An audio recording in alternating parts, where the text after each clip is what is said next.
les voy a enseñar algo. Vieron que estuvimos viendo nosotros, entre otras cosas, el poder de la mano de Dios.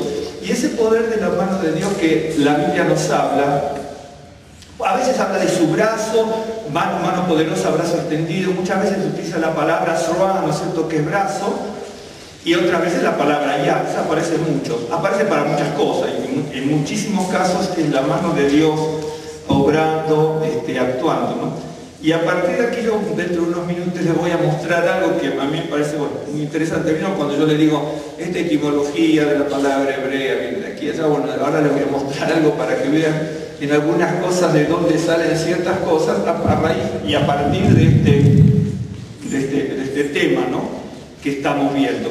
Y entonces vimos que estaba buscando por aquí,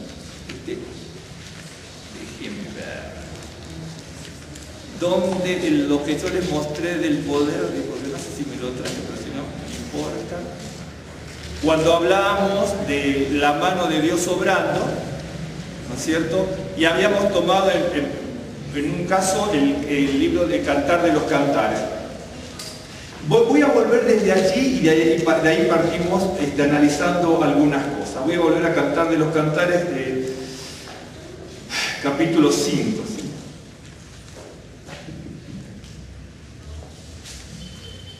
En el capítulo 5 nosotros habíamos visto, de hecho que está en el capítulo 5 y es maravilloso, de hecho que el capítulo 5 tiene, como toda la Biblia, muchos símbolos, muchas ilustraciones, muchas figuras, ¿no es cierto?, que son aleccionadoras y que enseñan ciertas cosas. Mire, yo le voy a decir algo. La Biblia está escrita de una manera, y le voy a dar un tip, ¿no? Tal vez lo conozca o no se dé cuenta, ¿no? Le voy a dar un tip. La Biblia, yo sé que muchas congregaciones y mucha gente dice, la Biblia es sencilla, es fácil de leer. Habría que preguntarle a esa persona de dónde saca eso. Pero no importa, no hay nada ni sencillo ni fácil, ni difícil, sino es cuestión de estar preparado buscando de la palabra de Dios. Cuando usted encuentre, bíblicamente estoy hablando, textos muy sencillos, empiece a dudar de la traducción. ¿Me está siguiendo el tip? La Biblia no está escrita ni en arameo, ni en la parte hebrea, ni la parte aramea, ni la parte griega. No. Está escrito de una forma muy particular, ¿no es cierto? Y de repente, aunque sea sencillo, que dice la mirra, el aloe, bueno, usted no tiene referencia qué es lo que se pensaba de la mirra, y es un ejemplo, y tantas otras cosas. Entonces, cuando usted ve un texto sencillo en la Biblia, en las traducciones o en ciertas traducciones, de hecho que en un caso puede haber alguna cosa relativamente sencilla, pero empiece a dudar, ¿no es cierto?, de la mano de los editores a lo largo de siglos. La Biblia en su original hebreo, pongamos el Tanaj, no está escrita en forma sencilla. Miren, por supuesto no hay nada oscuro cuando la palabra de Dios se revela a cada uno, ¿no es cierto? Pero yo, por ejemplo, tengo, no sé, muchos no, pero tengo una cantidad de libros sustanciales, ¿no es cierto?, hebreos, ¿no es cierto?, de análisis hebreo.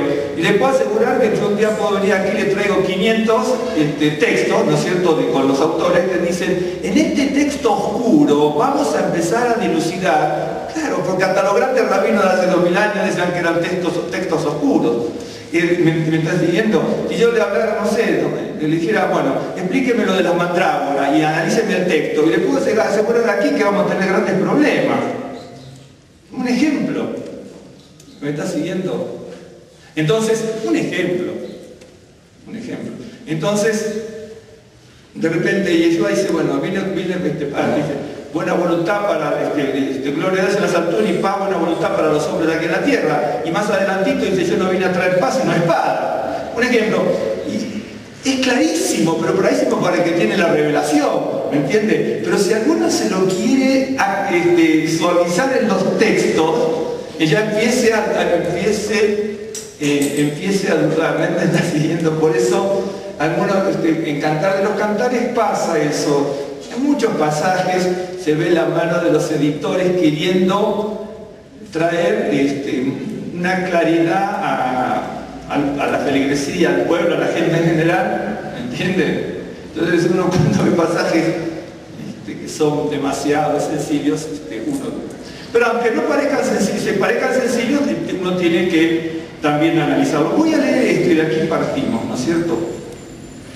Dice, capítulo 5, yo vine a mi huerto, hermana, esposa mía, he recogido mi mirra y mis aromas, he comido mi panar y mi miel, mi vino y mi leche he bebido. Comed, amigos, bebed en abundancia, amados. Entonces viene la amada y dice, yo dormía, pero mi corazón velaba. En esto que está aquí, uno lo pasa de largo, ¿se acuerda lo que yo le decía? Y entonces, uno cuando habíamos leído el pasaje, creo que fue exactamente, no me acuerdo, cuando el Señor Yeshua le dice a Mateo una situación muy difícil, extremadamente difícil, le dice, velad y orad para que no entréis en tentación. El espíritu está, la verdad, está dispuesto, pero la carne es débil. Y habíamos visto lo que es la palabra velar y la palabra orar. Y voy a partir luego de la palabra orar para empezar a analizar algunas cosas, porque a veces no sabemos lo que significa orar. Se puede hablar de la palabra orar, rezar o clamar, ¿no es cierto? A veces se utiliza la palabra caraica, muchas veces la palabra palabra, ¿no es cierto? Bueno, la que nosotros conocemos como tefilá, vieron que tantas veces hablamos tefilá es oración, obviamente, ¿no es cierto? Por ejemplo, ¿vieron los tefilín que se ponen? Yo digo, tefilá de la mano y tefilá de la cabeza, ¿no es cierto? Eso sería oración. En conjunto es tefilín. Usted me dice, bueno, pero ¿por qué la terminación plural es N y no M? Son las excepciones que tenemos en hebreo. Yo tenía que decir tefilín, pero acá en este caso es tefilín. Tiene sus razones. Los rabinos lo pusieron de alguna manera así, ¿no es cierto? Un ejemplo. Y entonces, de luego vamos a ver esto de la oración.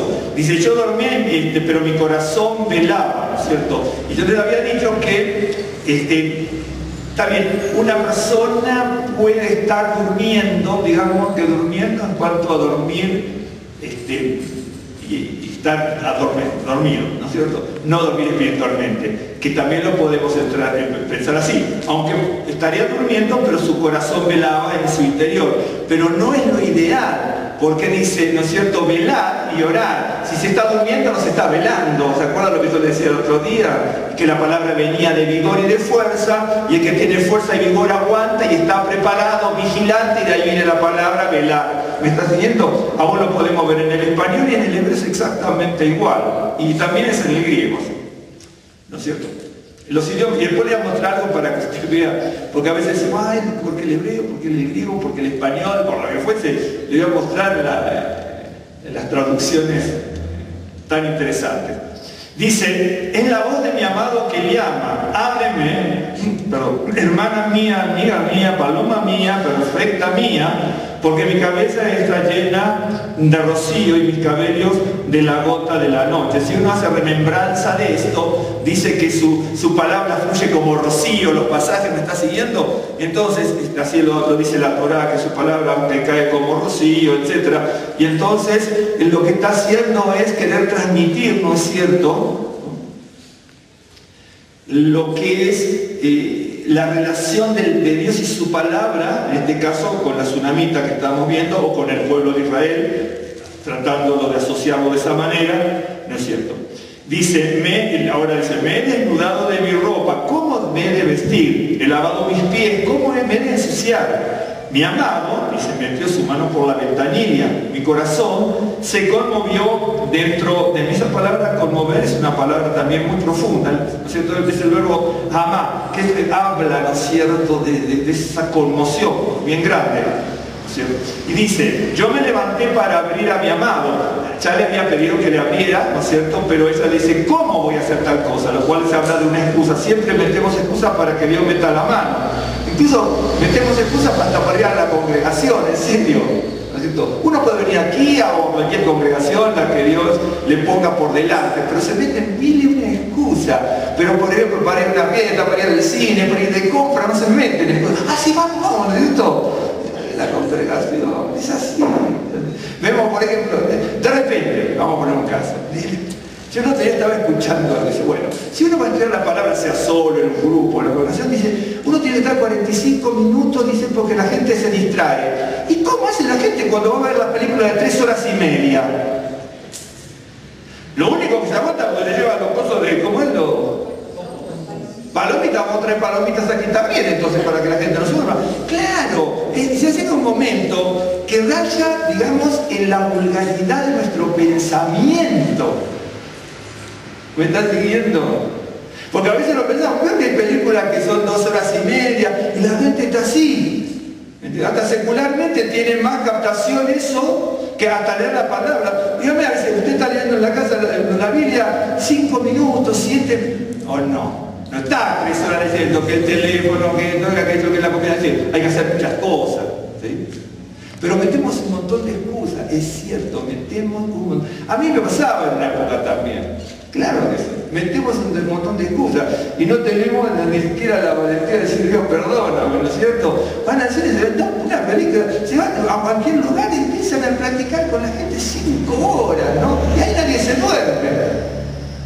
¿Me está diciendo? Es ese tipo de cosas. ¿Qué es lo que pasa? Tanto sea en la iglesia católica, cristiana, en la sinagoga, nosotros, si van a la sinagoga normal también es así.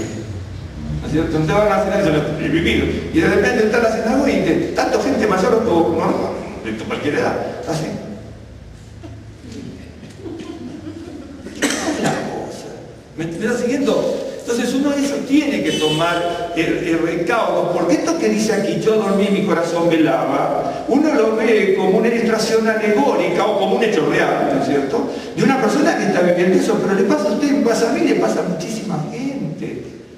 Es cierto. Entonces uno tiene que aprender en serio, tiene que aprender de esto. Y nosotros, usted dice, ¿cuál mente excusa? Nosotros también las metemos, sí que las metemos. Privilegiamos un montón de cosas antes que estudiar, que orar, que ir a una reunión semanalmente, ir el sábado o el domingo en una congregación, o sea, a donde vaya. Porque yo lo he vivido, eso lo veía eso, ¿no es cierto?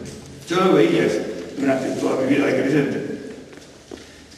Y ni hablar en la sinagoga, Yo, por ejemplo, determinadas oraciones hacen determinado, bueno, tanto sea, en Zaharí, en Mijabarí, dice, bueno, hay sobre todo en algunos días especiales, en muchos días, determinadas oraciones, ruegos, plegarias y muchas cosas se hacen en determinada hora y la gente sabe, eso va a ir entre las 7 y 9 y media de la mañana, algunos callan, además bueno, otro dice esto va a ir más o menos a las 12 y media, ¿no es cierto? El disco va a ir 12 y media y entonces usted ve que hay, no sé, 150 personas lo sientan en la sinagoga, de repente a determinada hora, ¿no es cierto? Caen como 200 más, ya hicieron el disco en el que es la recordación de los difuntos, hay otras oraciones especiales de sanidad, etc.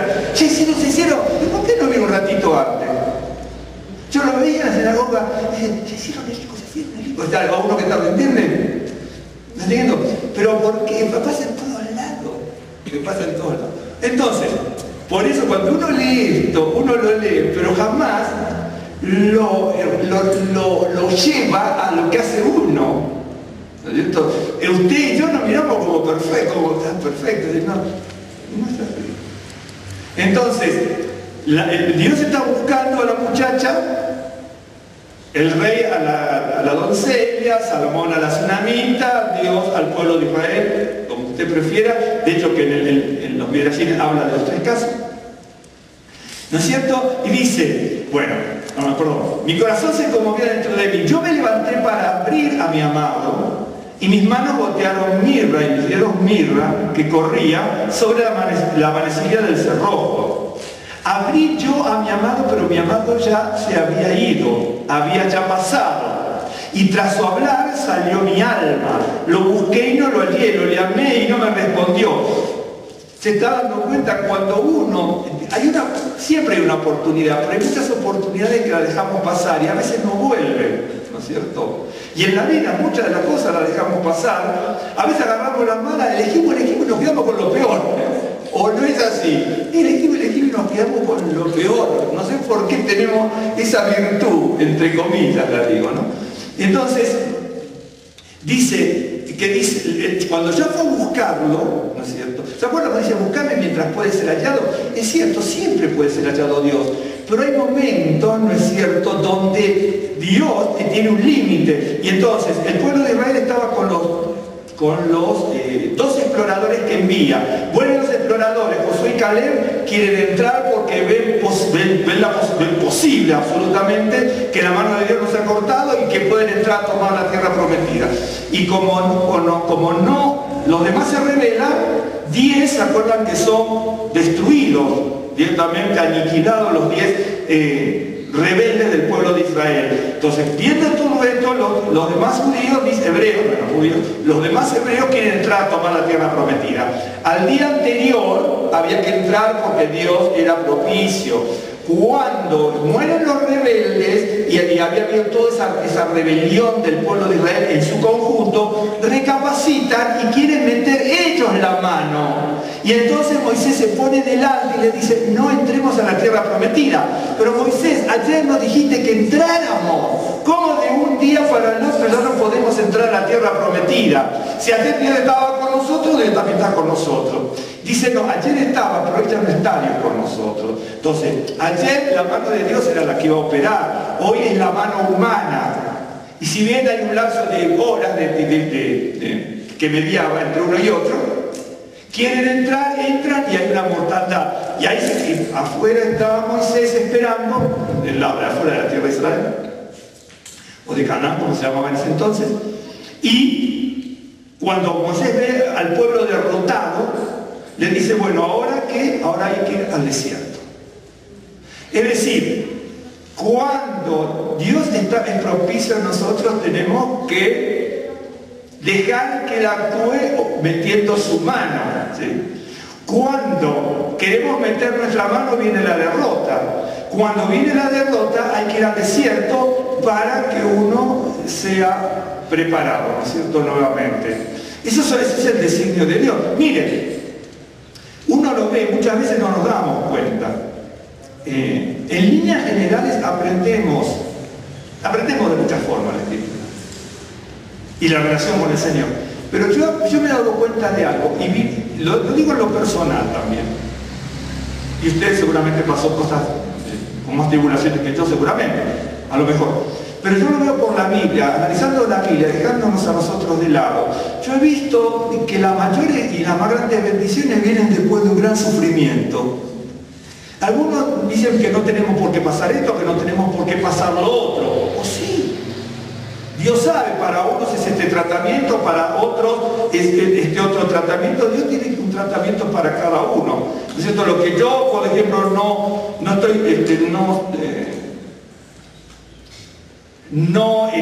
caigo en determinada tentación, usted cae y en la que cae usted no caigo yo, ¿me entiende? Entonces Dios va a tener un tratamiento para cada uno. O las flaquezas que tengo yo las tiene usted, las que usted tiene no las tengo yo. Entonces Dios tiene que actuar conforme a cada uno, y uno lo ve en la Escritura. Por eso, a ver, cuando uno no deja, y eso está en muchos pasajes, yo tomo 2 o 3 horas rapidísimo porque estaba acabando de Cuando uno no deja que Dios actúe y que Dios meta la mano, enseguida mete la mano el enemigo. Pero es automático, no es que sí tal vez.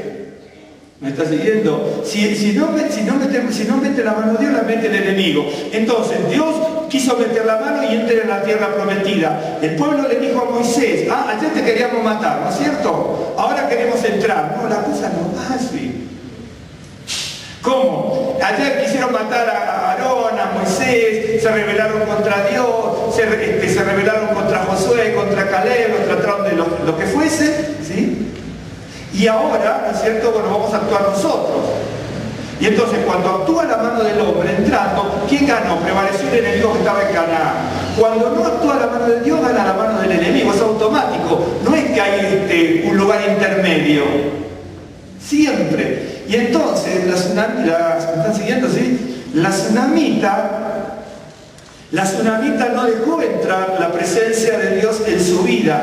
Lo que los rabinos dicen que el pueblo de Israel no deja entrar a Dios en su vida. Por lo tanto, al no dejar entrar a Dios en su vida, le pasó lo que los 38 años en el desierto, le pasó a los 70 años en Babilonia, le pasaron tantas vicisitudes en la época de los jueces, le pasó con los 1800, casi, no me acuerdo la cifra, 1800, casi 1900 años, que no tuvo la tierra de Israel.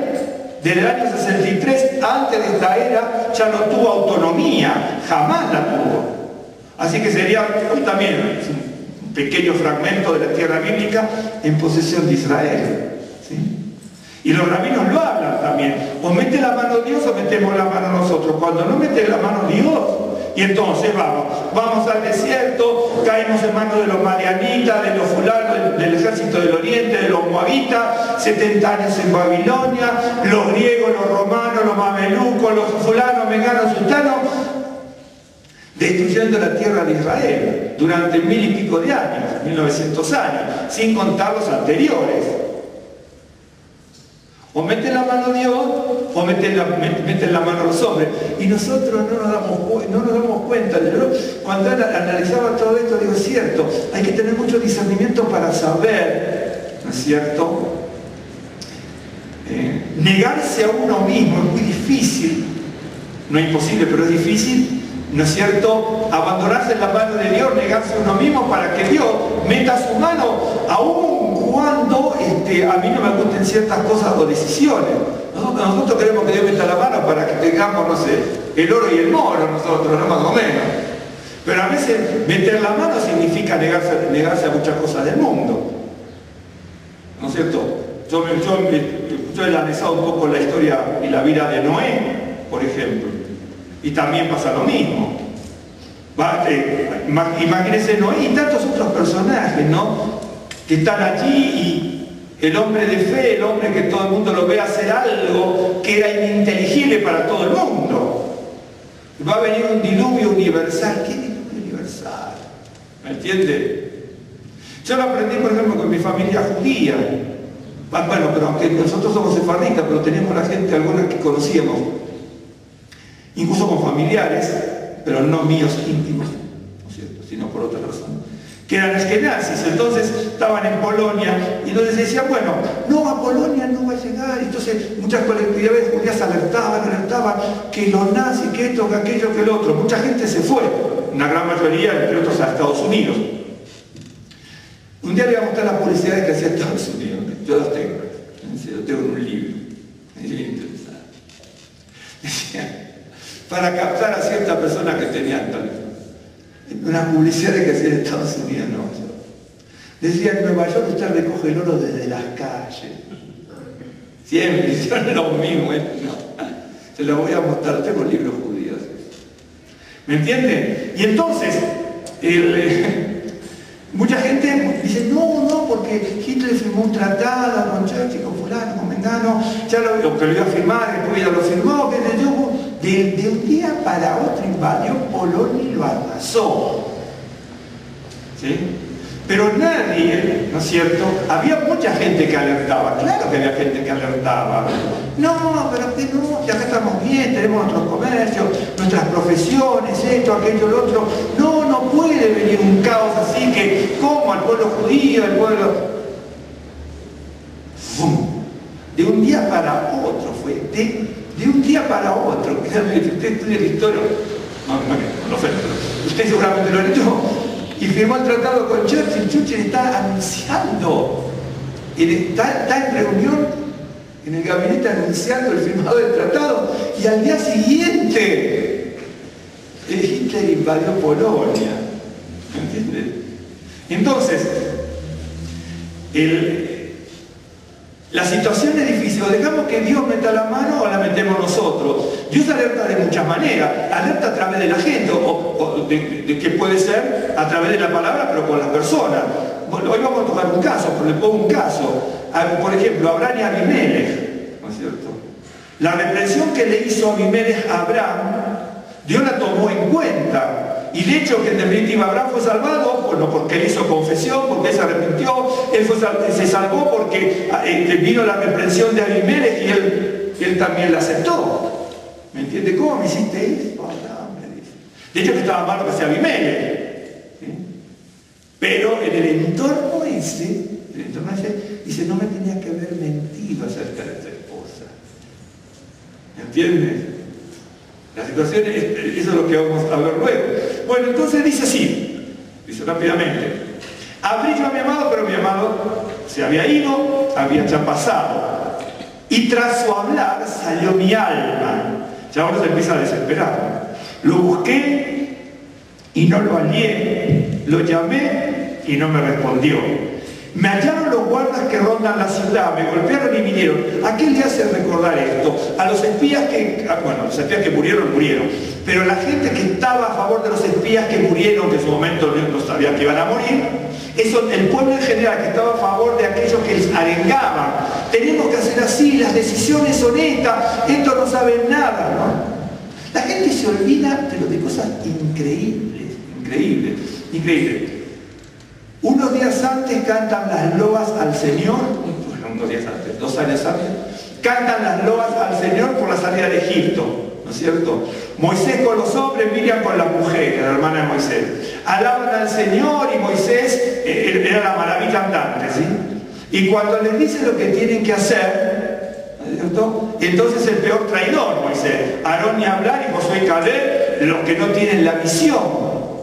Muchas veces, tengo cuidado, muchas veces los que creemos que tienen la visión no la tienen, y los que creemos que no tienen la visión, es decir, la tienen.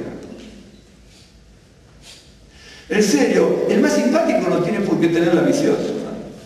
Ustedes, ¿cómo se piensa que eran los profetas? ¿Qué se piensa? Que se ponían gel en el pelito, y no se ofenda lo que tienen gel, ¿no? Trata de hacer bueno, no es cierto. Si se ponían loción, pues no van a nada. Sí, perdón. Decía mi papá que no hay sinvergüenza que no sea simpático. Sí, porque sí, es cierto. Sí. Y eso es cierto, miren, yo cuando me reuní con los chicos que habíamos estado en la primaria, secundaria, y en la universidad, bueno, de repente nos reunimos alguna vez, y ¿sabe quién prevalecía? El más vago siempre. Los demás habían estudiado con la profesional. Sí, pues yo tengo tal cargo. Y otro que era un vago. No, nosotros íbamos a torrar. Acá no sé lo que usted le va a explicar lo que es a torrar. No. ¿Me entiende? Eso era lo que prevalecía. Nosotros que ya tenían un cargo, esto, aquello, nosotros quedaban desaparecidos. Yo estaba en el medio, ni un lado ni el otro, pero yo andaba siempre con mi guitarra. Pero, ¿me entiende? Es cierto, eso pasa. Ustedes como piensan que iban los profetas, que estaban de punta en blanco, salvo como algunos, Isaías, Jeremías y todo. ¿Cómo estaba Jeremías cuando estaba en el pozo? Era una inmundicia eso. ¿Cómo se piensa que estaba Elías cuando estaba metido por ahí? ¿Cómo se piensa que estaba Micaía cuando le dijeron que lo metieron en una cueva con pan de hambre y agua? ¿Qué se piensa? Que era Biblia, Sara donde estaba, eran lugares nauseabundos. Bueno, así tenían los profetas, lo que tenían la revelación. ¿Sí? Entonces nosotros pensábamos, tenemos una visión distinta, no sé por qué tenemos una visión distinta, nos la hacen ver esa visión, yo creo que no, a mí no, pero a muchos le hacen ver ese tipo de visión. Para muchos los creyentes que más prosperan, que son muy bendecidos por Dios, son los que tienen mucho dinero. Y sí y no, habrán dicho que tenían mucho dinero también, pero otros no. Y entonces, como yo hablaba de negarse a uno mismo, mucha gente se negaba. Noé se negó un montón de cosas. Usted se piensa que Noé no tenía familia. Dice, Señor, si tú me pones adentro del arca, se va a morir mi hermana, mi tío, mi sobrino, mi primo, qué sé yo. ¿Me entiende? A veces no la pensamos esa, pero es así.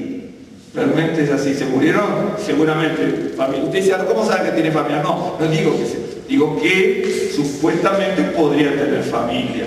Entonces Dios, con Abraham pasó exactamente lo mismo.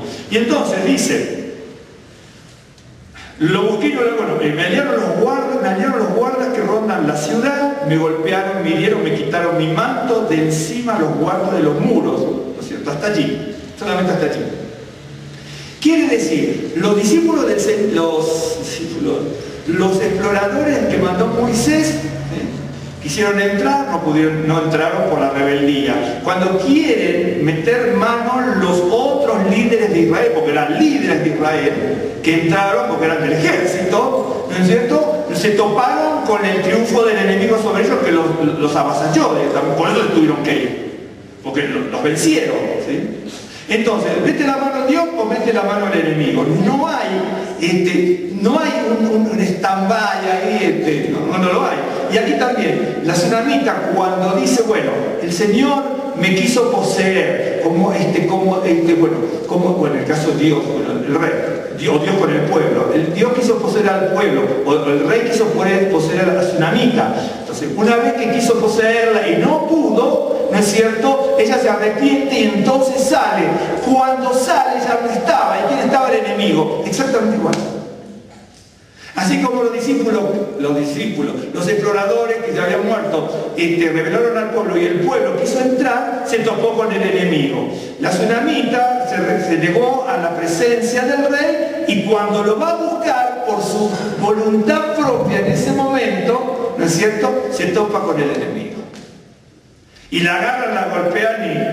A veces no analizan esos pasajes, veo que parecen, lo dejamos ahí, a lo mejor lo leyó, pero no pensamos mucho eso, ¿no es cierto? Y entonces, la tsunamita cometió un error. ¿Te acuerdas que yo le dije? Cuando uno vela el cuerpo, alma y espíritu. Entonces mi cuerpo dormía, pero mi corazón velaba. No está mal. Si está durmiendo físicamente, que el corazón adentro, de hecho que Dios le podía hablar a su corazón. Cuidado con eso. Porque yo escucho que de repente, aquí también lo he escuchado alguna vez, y en estos años que estamos, dice, bueno, sí, porque Dios le habló en sueños y tiene una profecía. Dios cuando le habla a una persona no quiere decir que la persona sea profeta. ¿Me entiende? Dios le habló, por ejemplo, no sé. Lo vamos a ver luego. A Abimelech le habló también en sueños. Y no quiero que Abimelech sea un profeta.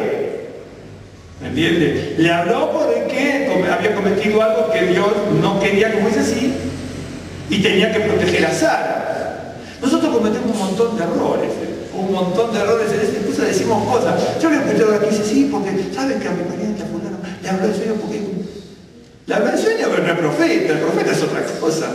A todos le habla el sueño, le puede hablar el sueño y el corazón. Entonces, y nos cometemos un montón de errores. Este pasaje de Abimelech y Abraham que yo le estoy mostrando, ¿sí? Pero lo vamos a hablar luego, si Dios quiere.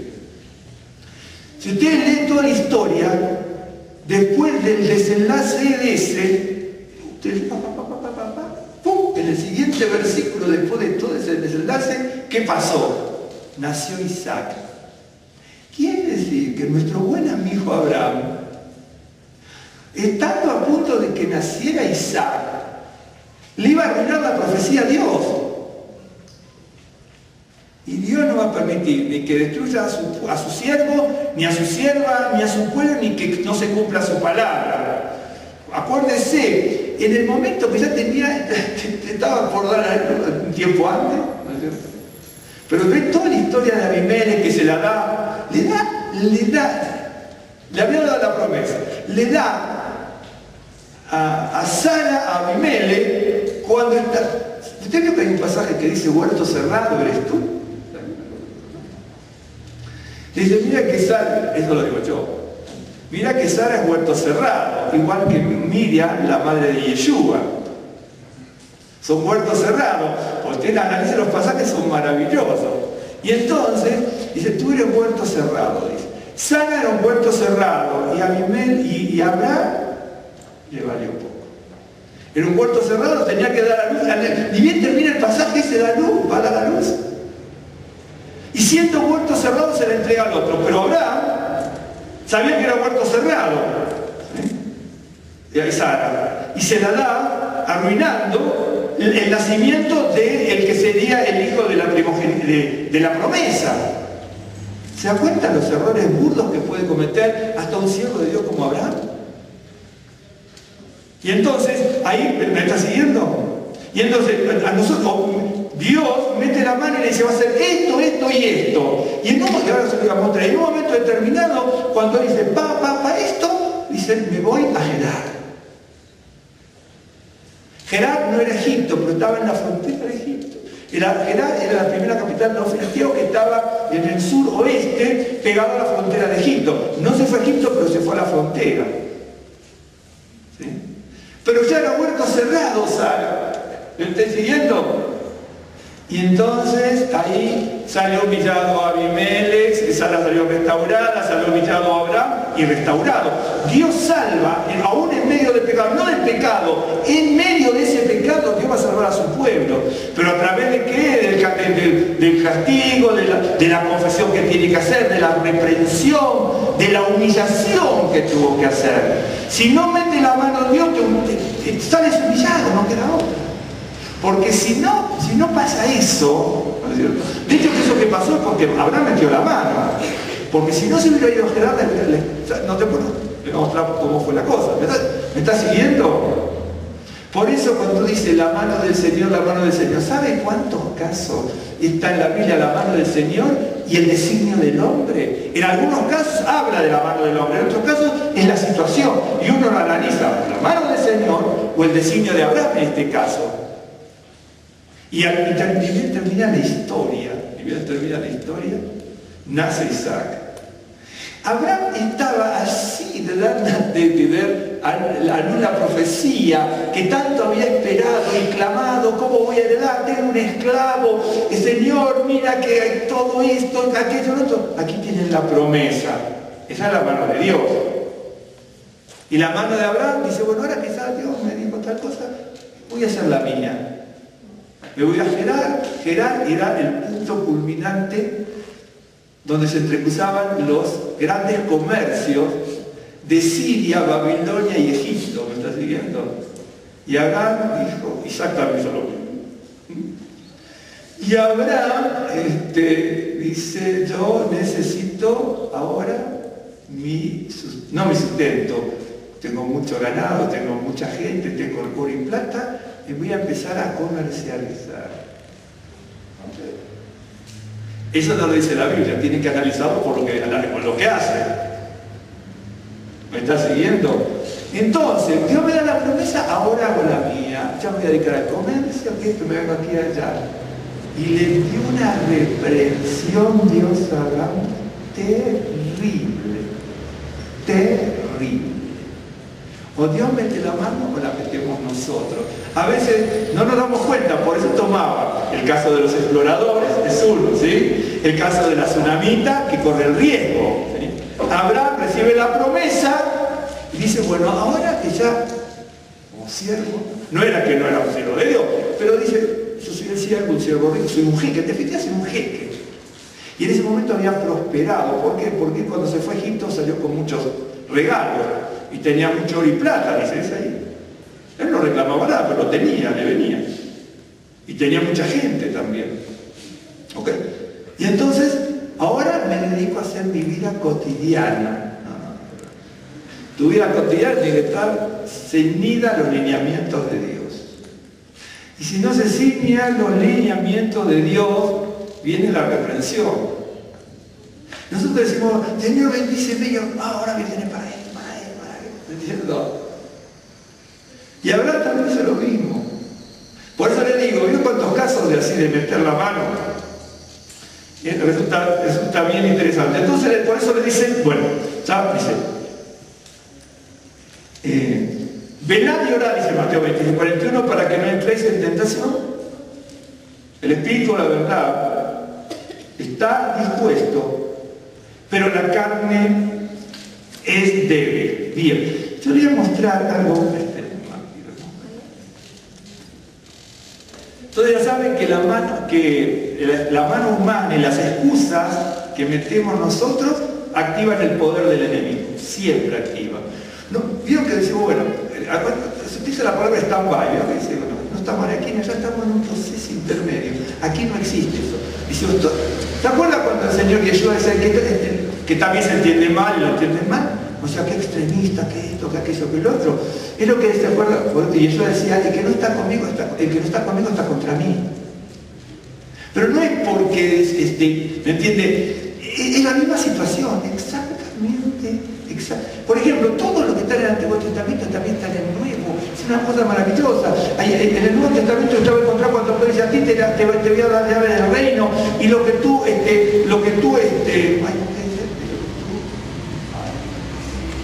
¿cómo dice? Eso fue la palabra. Lo que tú lo que tú abres será lo abierto del cielo, lo que tú cierras, bueno, todo eso también está en el Antiguo Testamento, en Isaías. A ti te voy a dar la llave del reino, lo que abres será abierto y lo que cierra, ¿no es cierto? ¿Y qué es eso? Muchos dicen tantas cosas, bueno. Cuando uno abre las cosas, ¿no es cierto?, ese camino, a través de la oración, se encuentra con la gracia de Dios que almacena todas las bendiciones y los bienes que tiene para cada uno. Pero eso en cuanto Dios mete la mano, ¿están siguiendo o no? Si Dios no mete la mano, si Dios mete la mano, pero yo no lo dejo y meto mi mano, no voy a recibir, ¿no es cierto?, con esas llaves que abro, ¿no es cierto? Y todo lo que atares y desaltares, pero Isaías dice lo mismo, ¿no? Eso lo voy a explicar bien, a lo que yo creo que es. Todo lo que atar y desatar es una expresión rabínica que aparece en el Talmud también. ¿De acuerdo? Y entonces que en algunos lugares tal vez lo manejan de otra manera y probablemente no sea acertado. ¿No es cierto? Dice, a ti te voy a dar las bendiciones de David, todo lo voy a poner, la llave sobre tu hombro y todo lo que abrieres será abierto y todo lo que cerrares. Exactamente igual. En el judaísmo, ¿entiendes? Es una cosa cristiana, como dice. ¿Sí? Y entonces cuando uno abre esa llave del reino a través de la oración, velando y orando, que acá esta mujer no lo hizo, se encuentra con la gracia de Dios. Entonces, ¿qué es la gracia de Dios? Bueno, la gracia de Dios piensa muchas cosas. La gracia de Dios es como un lugar donde quiere almacenar las bendiciones. Nosotros queremos que venga la bendición y que llueva, ¿no es cierto? Lo que tiene el Señor almacenado, pero sin siquiera velar y orar, sin siquiera tener disciplina, responsabilidad, compromiso, obediencia, estudio de la palabra, congregarse, ¿no es cierto? A veces se encuentra con gente, yo lo he encontrado aquí en México en 14 años, tenemos una cierta experiencia aquí también. Dice, y no, hermano, yo no me congrego hace tantos años, dice, pero no, a veces voy aquí allá, pero estoy también con el Señor. Una mierda, mentiroso, a ultranza ese. No puede ser, es mentira. Somos engañadores, engañamos, queremos engañar. Está bien que algunos dicen, uy, lo engañaron, por favor. Claro, es que no puede ser. No puede ser. Por eso metemos excusa. El pueblo de Israel metió excusa, la tsunamita metió excusa, y otros meten excusas, ¿no? Entonces, les voy a mostrar algo, mira, rápidamente porque quiero ver lo otro. En 2 de Samuel, mire que hay muchos de estos casos. Usted puede buscar y analizar, y después me lo dice a mí si yo no lo descubrí. Mire, descubrí. Yo lo anoto en mi apunte para un futuro. En serio. 2 de Samuel, capítulo 6.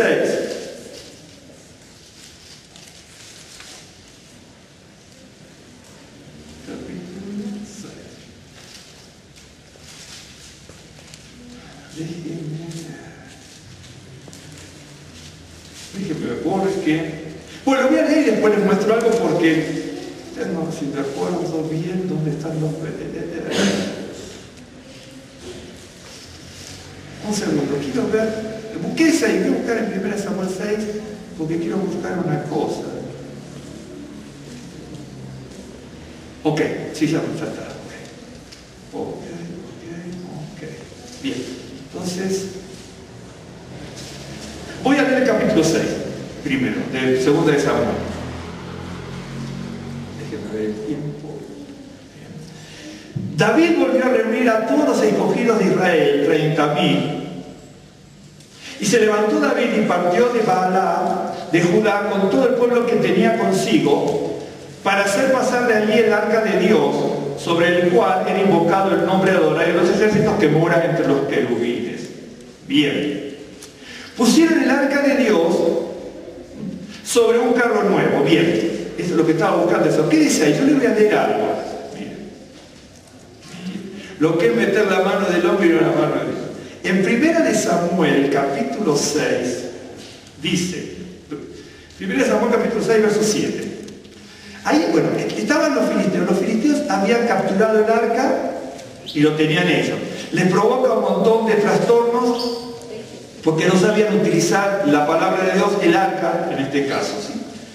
Entonces los filisteos tienen que devolverle el arca, porque no querían tenerla, porque en vez de ser de bendición, causaba estragos en el pueblo de Israel, en el pueblo de los filisteos. No voy a leer todo eso porque es larguísimo, pero el pasaje es maravilloso.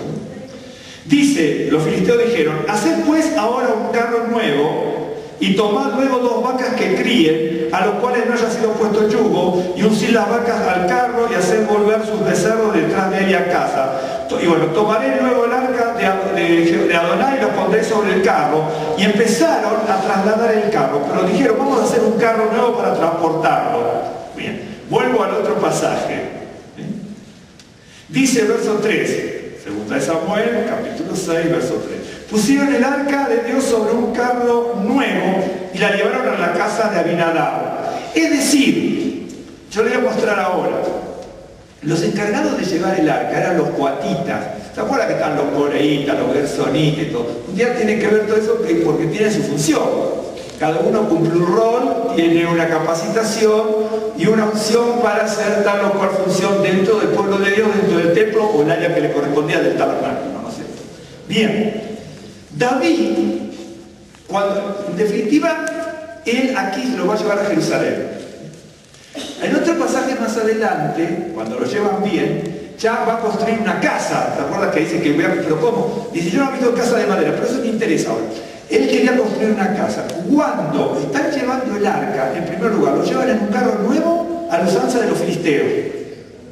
Segundo, el que lleva el arca, ¿no es cierto? El que lleva eso es lo que es la palabra, tiene que saber cuál es el destino de ello. Los siervos que llevaba David no sabían ni cuál era el destino del arca. Sabían que Jerusalén, ¿dónde lo dejaremos? Dios sabe. Cuando uno va así es que uno está metiendo la mano en Dios. Acá dice, vamos a llevar el arca. ¿Cómo hacen los filisteos? ¿Sí? Dios mete la mano, le voy a mostrar cómo Dios mete la mano y cómo de esto hay un montón de casos. La verdad que hay que buscarlo y entrar a pensar un poco. El arca hay que llevarlo de tal manera y a tal destino.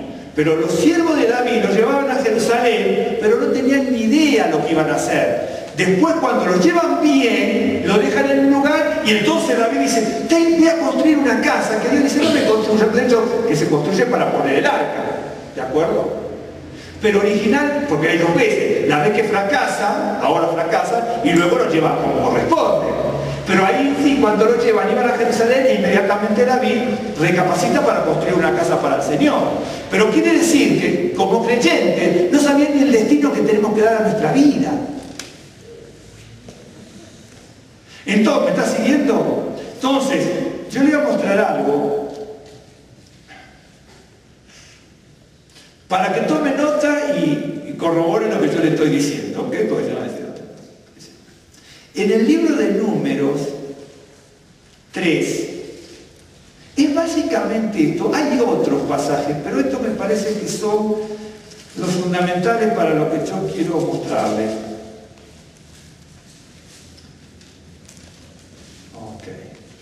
En Números capítulo 3, versos 27 al 31 les voy a leer. Dice, de Coat, eran los coatitas, era la familia de ciertos hombres. Estas son las familias coatitas.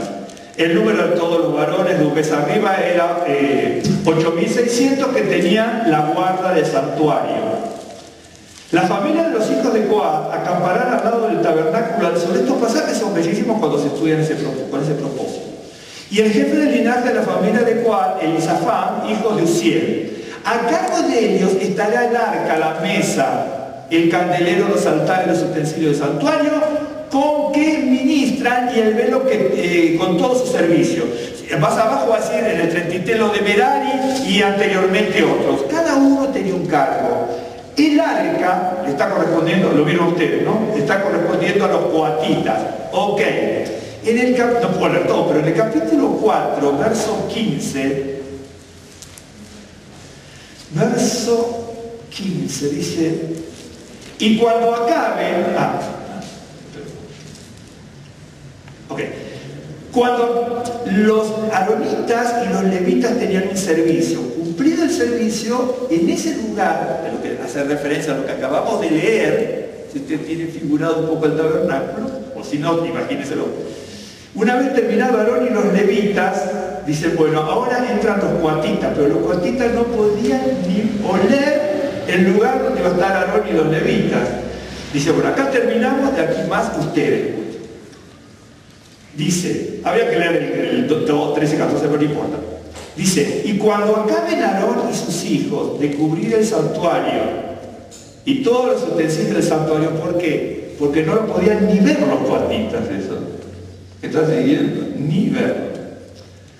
Dice, cuando haya de mudarse el campamento, vendrán después de ello los hijos de Coat para llevarlos.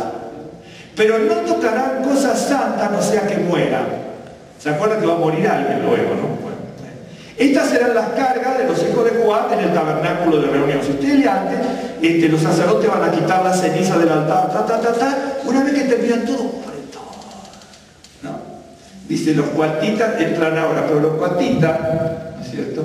Y ahorita hacen lo que hacen los meraritas, los coreitas y todo, es bien, sumamente interesante. Bien, en el capítulo 7, verso, déjeme ver exactamente por si. Bien, acá no le pensé nada, pero escuchen, a ver si se dan cuenta rápido. Y voy a preguntar, a ver la cara más sorprendida, ¿verdad? Dice, le dije del 6 al 9, ¿no? Sí. No, 7, número 7, sí, 6, 7, 6. Entonces Moisés, de ley vamos a entender, entonces Moisés recibió los carros y los bueyes y los dio a los levitas. ¿Me siguen? 2 carros y 4 bueyes dio a los hijos de Gerson, que eran los gersonitas. ¿Bien? Conforme a su ministerio, es interesante lo que le corresponde a cada uno, pero esto es otro tema. A los hijos de Merari dio 4 carros y 8 bueyes, conforme a su ministerio bajo la mano de Itamar, hijo del sacerdote Aarón. ¿Se acuerdan? Bien. Que es uno de los que sobrevivió, ¿no es cierto? Pero a los hijos de Coat no les dio los carros y los bueyes, porque llevaban sobre sí, en los hombros, el servicio del santuario. Esta gente que estaba con David no sabía esto. Es decir, a ciertos siervos y grupos como meraritas, gersonitas y algunos, pero en este caso son estos, les dio carros y bueyes para todo lo que tenían que hacer. Pero a los coatitas, ¿no es cierto?, que les correspondía lo que acabábamos de leer, no les dio ni carros ni bueyes, porque el arca lo tienen que llevar con las varas sobre sus hombros. Ahora, lo que acabábamos de leer antes no eran los coatitas, era otra gente que no sabía ni lo que tenía que hacer. ¿Me está siguiendo? Bien. ¿Me siguen o no? ¿Sí? ¿Bien o no? Entonces, cuando uno va leyendo la Biblia, inmediatamente, si uno le sigue, se va dando cuenta. Los coatitas tenían un ministerio que ni ver lo que cubrían, ¿no es cierto? Coatitas cuando desembarcaban todo, se iban y aparecían los levitas, vio Itamar, por ejemplo, y los levitas y los aronitas, entonces sacaban todas las cortinas, los mantos, porque cubrían todo, pero no se podía ver lo que el otro, los coatitas no lo podían ver. Bien, estoy ahora en 2 de Samuel, capítulo 6.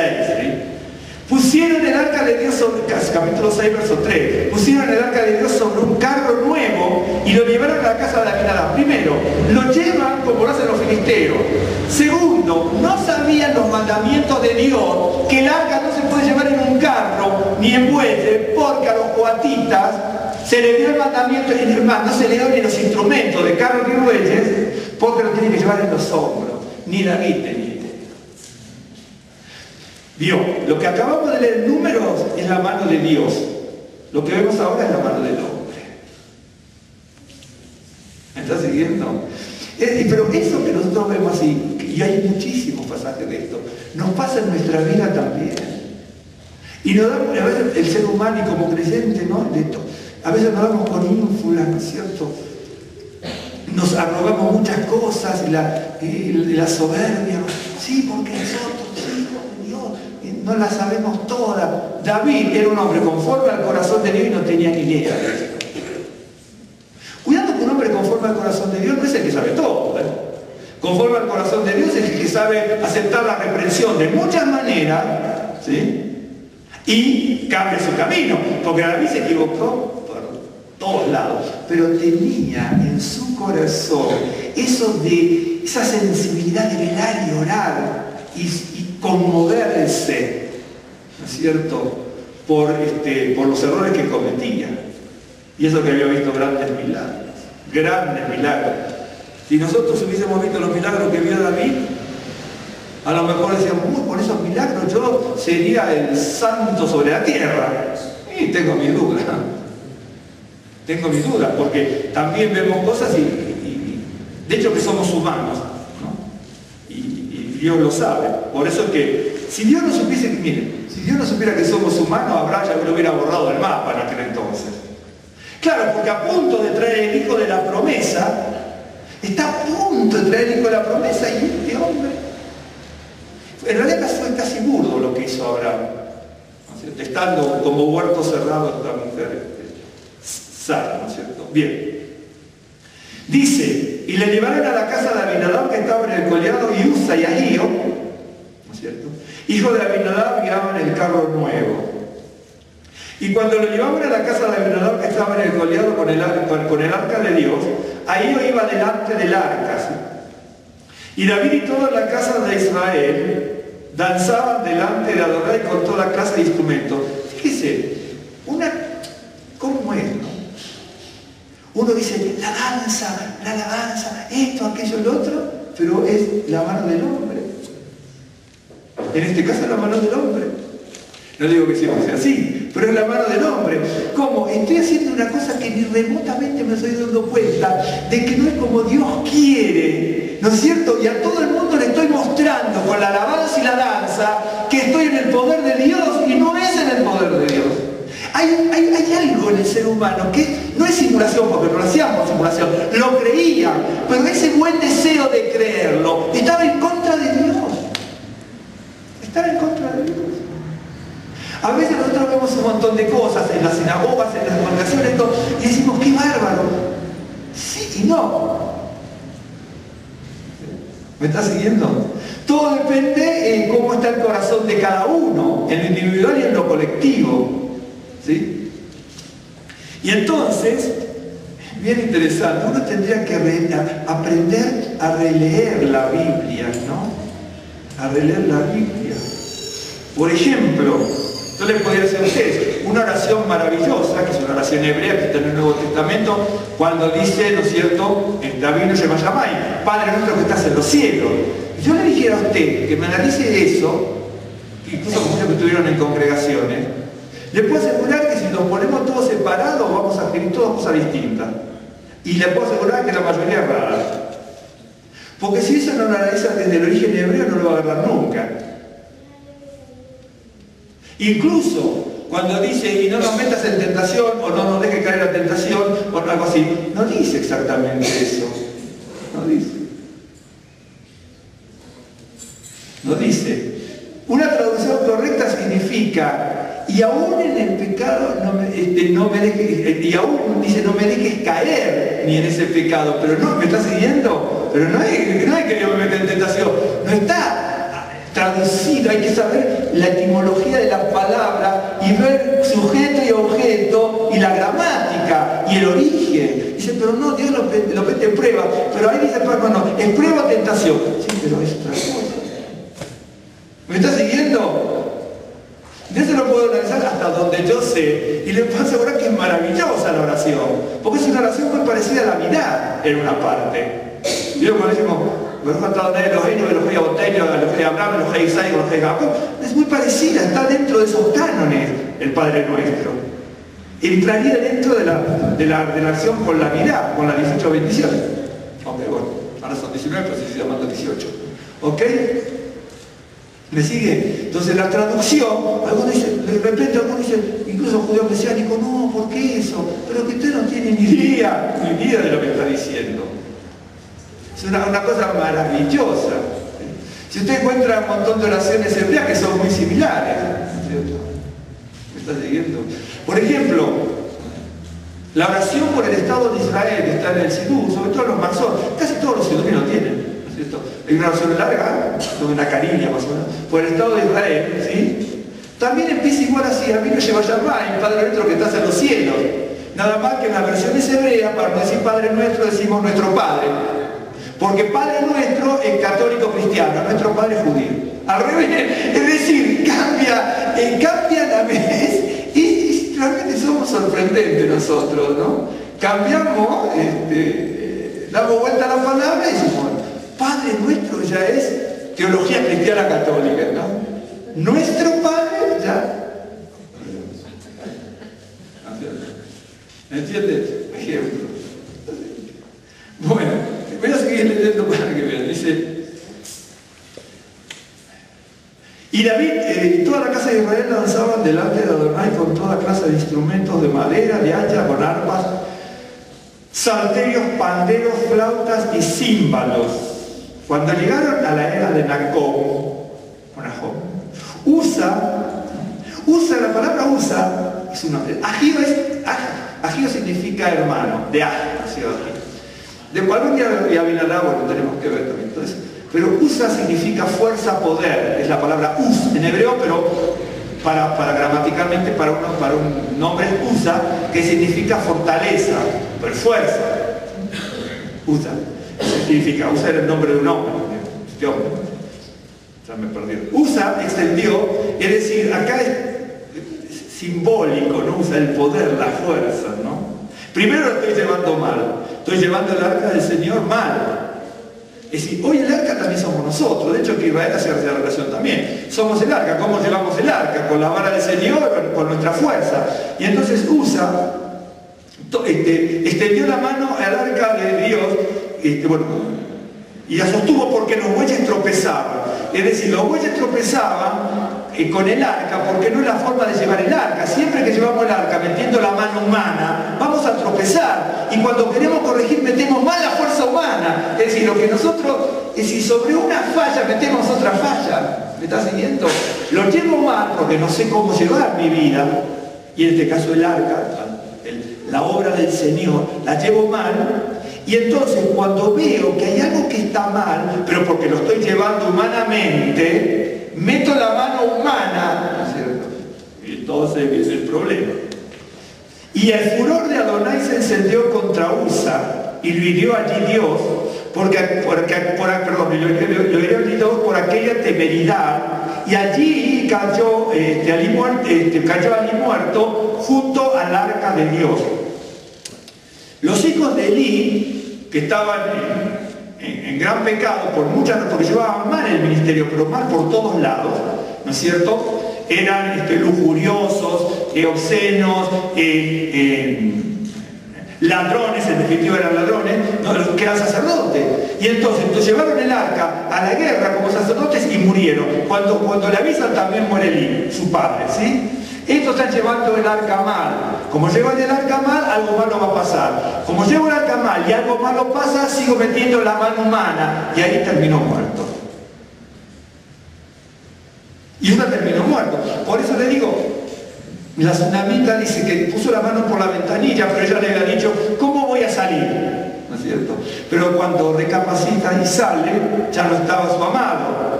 Pero lo sale a buscar por todos lados y viene una golpiza tremenda de los guardas de la ciudad.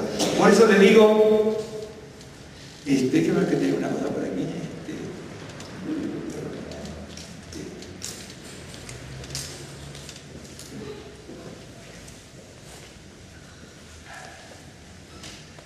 Hay un pasaje, que lo tengo aquí anotado, que se utiliza para muchas cosas, pero hay que saber usar.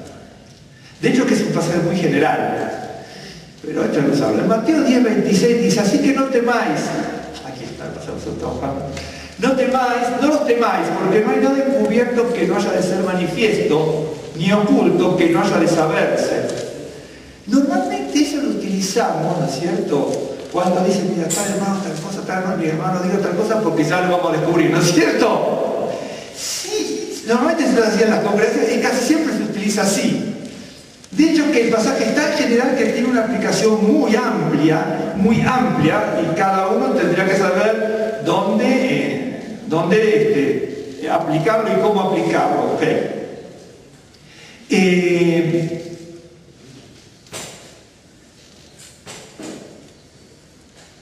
pasaje se da para esta situación, por ejemplo, de que estábamos viendo del mecanismo para llevar el arca.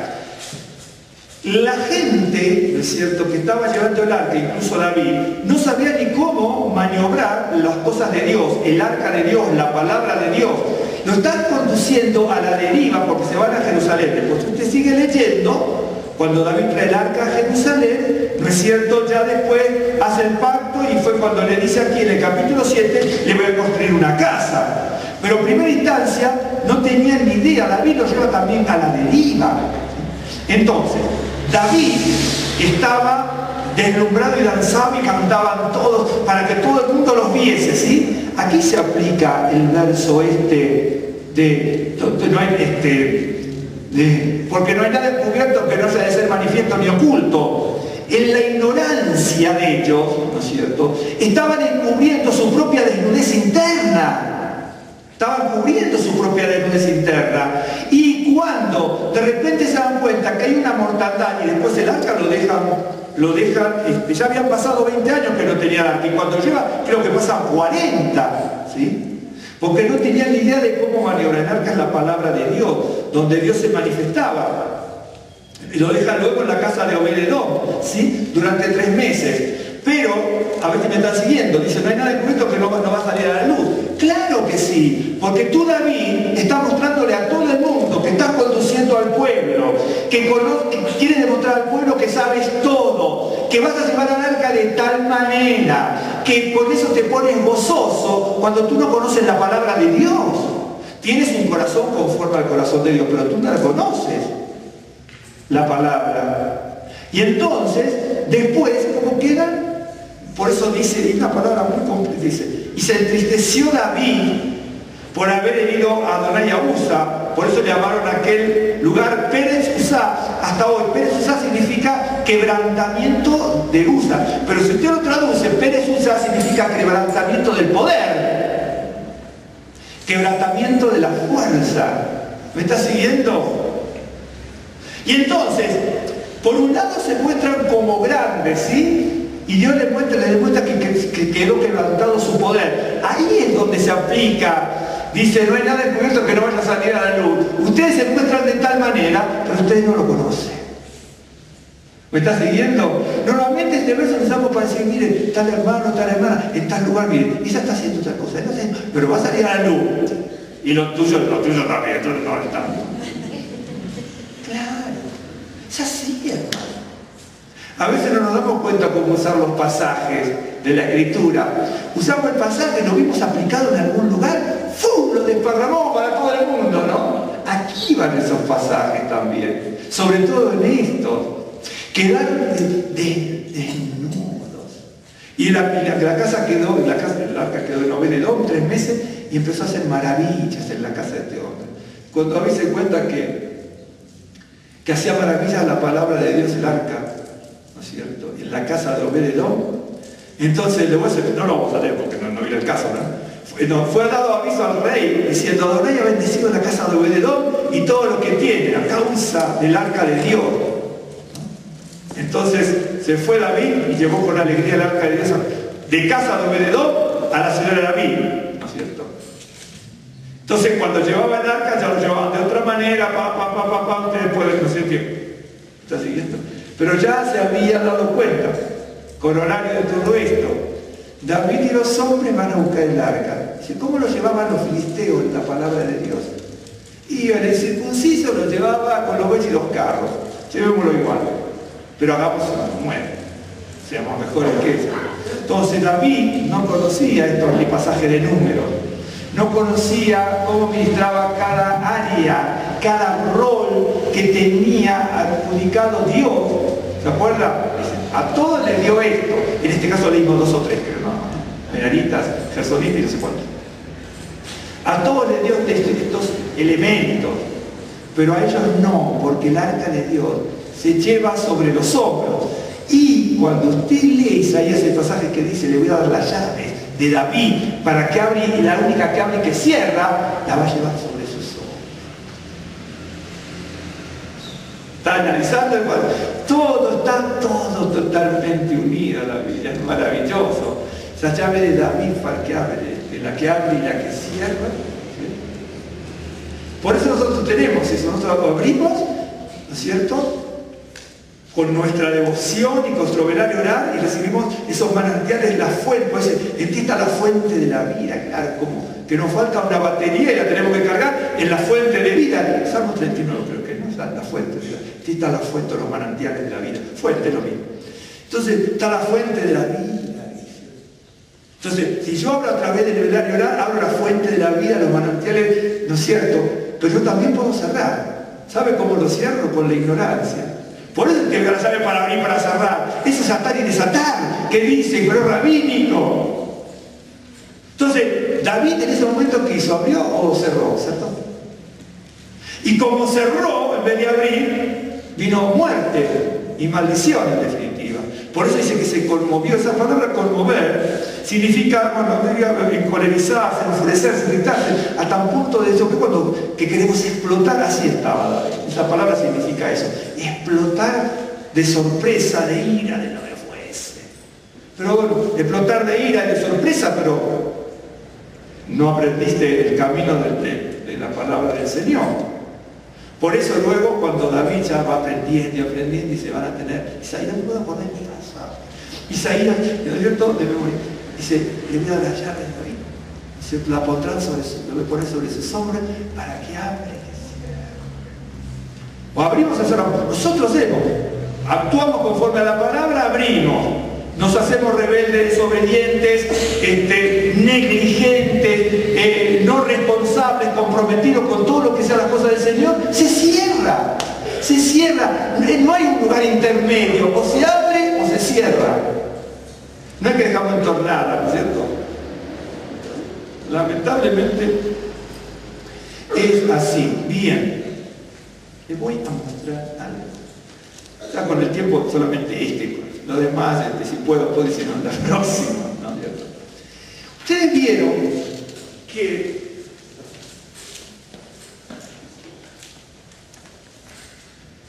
a ver lo más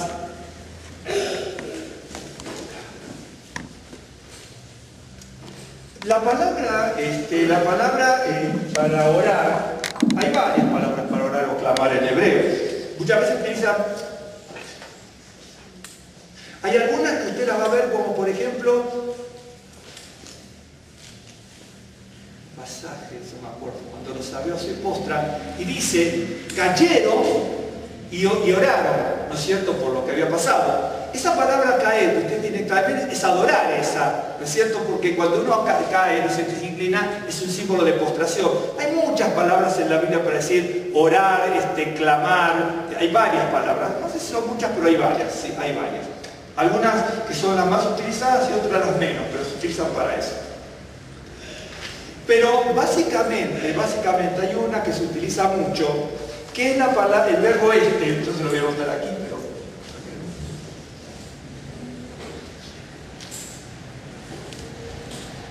esto es, bueno, voy a mostrar aquí, P-A-L-L, pero L-A-L, que es el verbo palar, ¿sí? La raíz palar. Si yo normalmente yo le muestro la raíz.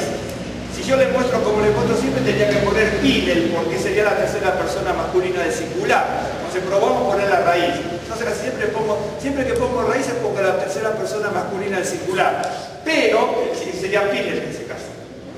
El infinitivo, que nosotros decimos, por ejemplo, orar, sería ipalel, ¿no es cierto? Sería el infinitivo, pero eso no nos interesa. Nos interesa la raíz.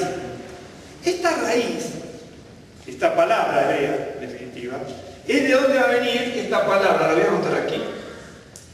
Por ejemplo, tefilá, ¿cierto? Bien. Usted me dice, bueno, no tiene nada que ver, sí, porque esta que es P, si este puntito es F, y entonces para hacer tefilá, desaparece el puntito, ¿no es cierto? Pero entonces, la que nos interesa es esta, porque esta es la palabra que significa oración. ¿Sí? De ahí viene la palabra tefilín también, es la misma, de verbo palabra. Esta palabra significa, le voy a decir lo que significa. Si buscan los diccionarios que yo les dije, que alguna vez he salido aquí, significa suponer, esperar y creer. Se utiliza mucho en la Biblia para juzgar también.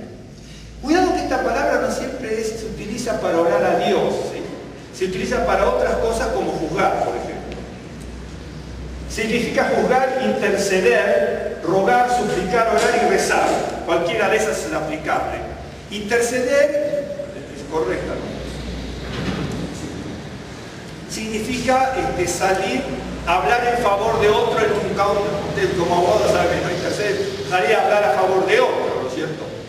Que en definitiva la palabra interceder, incluso esa palabra viene de la palabra proceso, porque la palabra proceso da origen a la palabra interceder. Proceso es algo que está en marcha, proceso es algo que está en marcha, en curso, ¿no es cierto? Y entonces ahí viene interceder, salgo en ese proceso para salir a favor de alguien. El origen de las palabras aclara muchas cosas.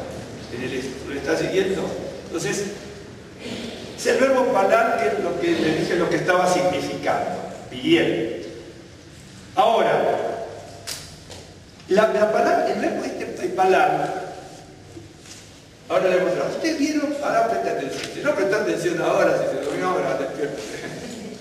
Ustedes tienen los diccionarios, a veces muy comunes, donde usted tiene de repente así.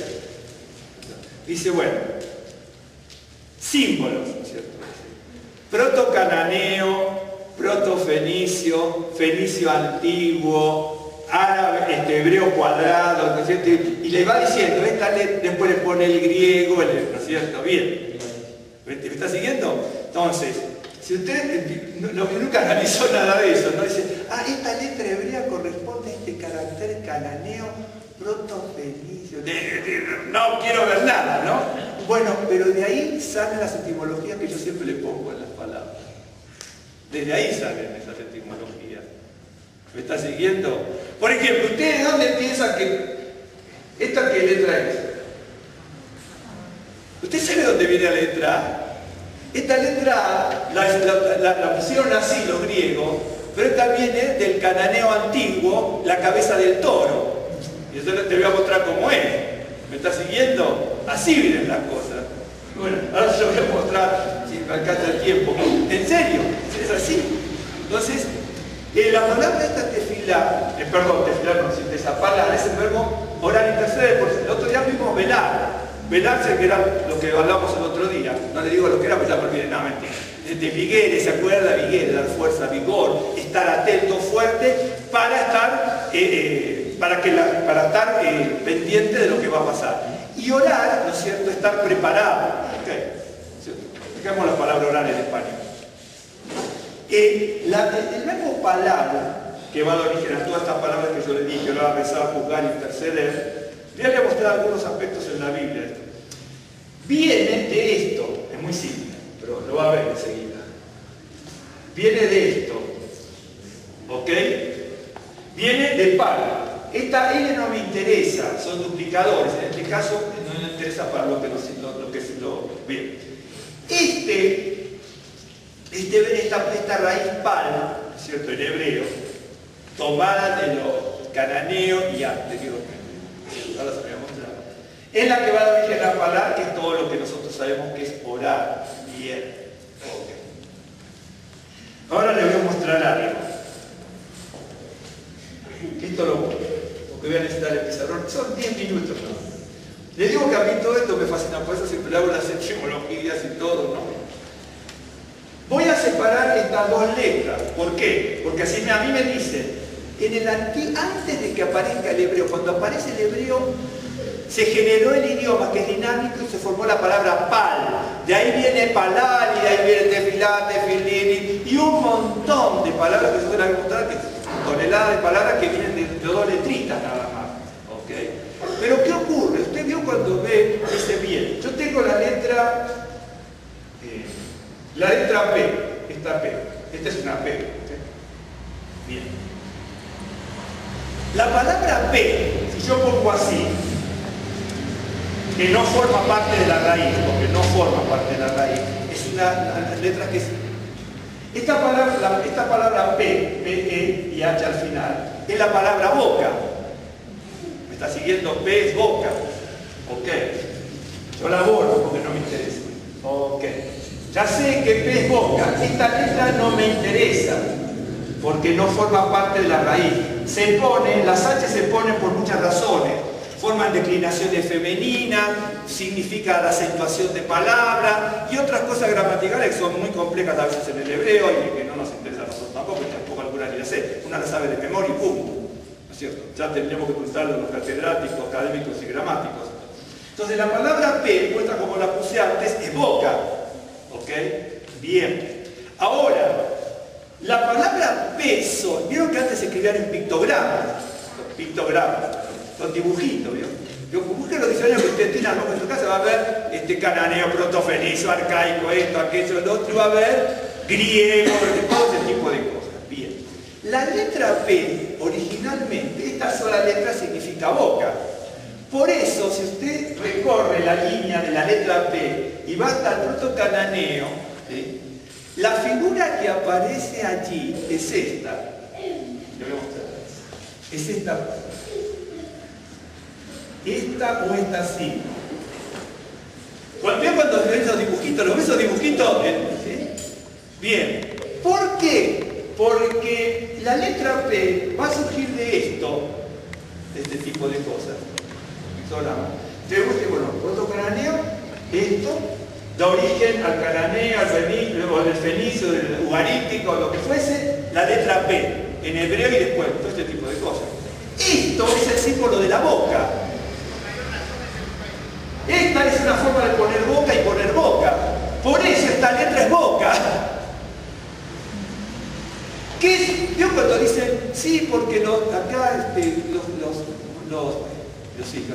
los mayas, los aztecas tienen tal cosa y vienen, esto significa tal cosa y tal otra? Bueno, ¿qué significa esto? Esto significa hablar. Cuando querían poner hablar o boca, ponían así. Hay otra forma, no me la acordé, por eso no la puse y no las encontré en mis libros, de verdad. Tengo varias formas. Son estos símbolos que significa la boca. Estoy hablando de dónde salimos, de orar. Orar. Orar es palabra. De ahí va a venir la palabra tefilá, que es la oración. Pero eso viene del pal. Pero si yo las integro la palabra, porque así se generaron los idiomas, desintegro la palabra, me queda P, que es boca. P, boca. La hora me está siguiendo, ¿no? Por eso nunca deseche todos estos dibujitos cuando los ve. ¿Vieron esos cuadros que intentan la letrita? Bien, yo tengo la letra L, la Lamet. La letra Lamet, esta es la L, que es la otra que forma parte. Lo voy a hacer lo más rápido posible, ¿sí? Bien. Usted sabe.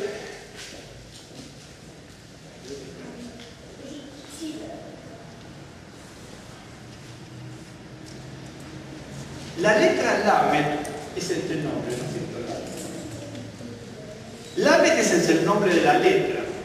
Bien. Bueno, lo voy a poner para que vean, porque si no... Me pongo así porque si no después no me puedo levantar. Lo voy a anotar por una razón. Porque si no, no van a visualizar, por así decirlo, las letritas, ¿no? Esto es Lamet. Ese es el nombre de la letra, ¿ok? Es el nombre de la letra esta. ¿Pero qué significa? Porque esta tiene un dibujito que es que es un pictograma, es boca. Entonces, si usted ve el cananeo, cuando querían escribir en las piedras, en las ostracas, le ponían estos dibujitos, podía ser boca o hablar según el otro pictograma que apareciera. Y eso es la P esta. ¿Ok? Bien. Lamet es el nombre de la letra. El tema es que cuando usted busca los orígenes de la palabra son tremendamente interesantes. Yo le voy a anotar esta palabra ahora.